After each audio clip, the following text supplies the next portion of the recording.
You open your eyes and you realize you can rewrite reality with a thought. Congratulations! You just became a weapon you can't unload. You're a reality-warping mutant. Unlimited power, infinite control. Except you don't control it. Your brain does. And your brain isn't one person anymore. It's a crowded room full of strangers who all think they're you. And every single one of them has access to the same god-tier abilities you do. You try to turn a wall blue. It works. Then someone else makes it red.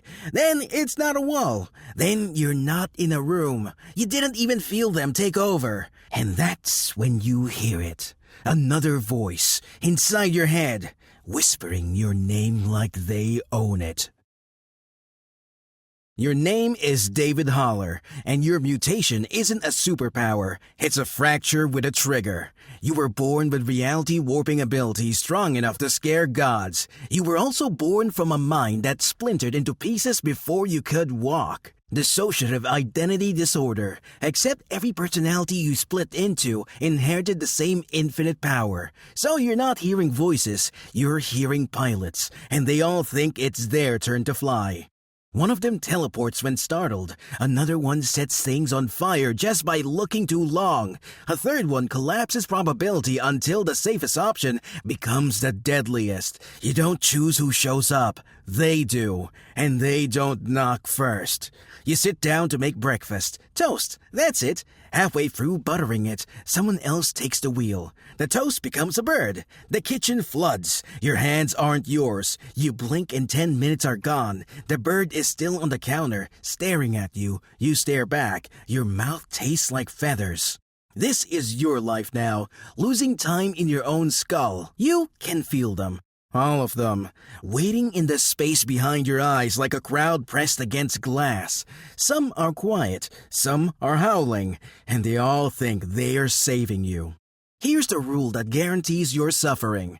The more afraid you are, the more help arrives, and their help is violent. A teacher yells at you, erased. Not fired, erased. As in, nobody remembers hiring her. Traumatic memory surfaces, deleted, along with your 5th birthday and the face of your best friend. Someone you love gets hurt, saved.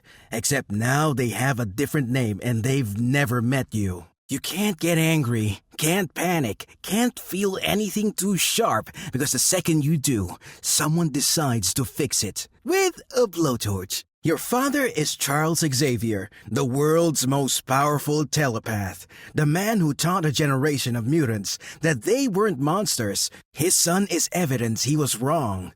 He tries to reach you telepathically. He steps into your mind like it's a house he can clean.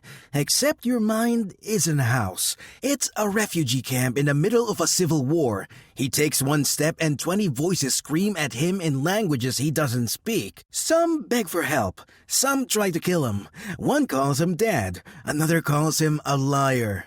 You watch it happen from somewhere inside yourself. You want to apologize. Your mouth says something else entirely. You hear your voice. It's not your cadence. He leaves. You don't blame him. And that's when you notice the thing that was already there, smiling. The Shadow King. It's not one of your alters. It's older. It's been living in your head since you were too young to build walls, feeding on every bad day, every nightmare, every time you wished you were someone else. It's a parasite, and it sounds exactly like your confidence on a good day. It whispers advice, tells you you're in control, encourages you to use the power, and you listen because it feels like clarity. Like finally, someone in your head makes sense. You don't realize it's eating you until you try to remember the last time you made a decision alone. You can't. You try to fight it, build mental barriers, lock it behind doors made of thought, except you're fighting in a space built from your own fear. And fear isn't solid. The walls become windows. The locks become invitations. You trap it in one room and it starts knocking from inside the room you're standing in. Your body starts breaking under the weight. Migraines that feel like your skull is buffering a file too large to load. Your vision doubles. Time skips. You lose 5 minutes, then 5 hours, then 2 entire days. You wake up in a different city wearing clothes you don't recognize. Your phone has has texts you didn't write. Your friend says you called them yesterday and said things you'd never say. Their voice is scared. You don't remember any of it. Your hands stop gripping right. Your throat forgets how to swallow for 30 seconds at a time. The body is waiting for someone to take over, and nobody's sure who's supposed to be driving now. You try to explain this to someone, anyone, but how? How do you say your brain is a hostile timeshare and sometimes the tenants redecorate reality while you're asleep? People stop calling, not because they hate you, because they're scared. Last month you hugged your friend, and when she got home, she had memories of a childhood she never lived. Last week, someone sat next to you on a bus and got off 3 stops later, speaking a language that didn't exist an hour ago.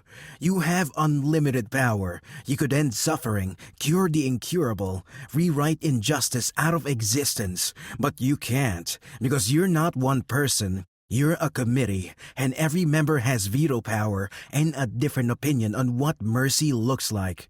So you try something desperate. You stop using the power, stay quiet, stay small. Don't reach for it, and maybe it won't reach for you. Except it doesn't work that way. The power isn't a tool, it's your breath. When you stop using it consciously, it starts leaking unconsciously. You fall asleep and dream about rain. You wake up and it's been raining for 6 days. Meteorologists can't explain it.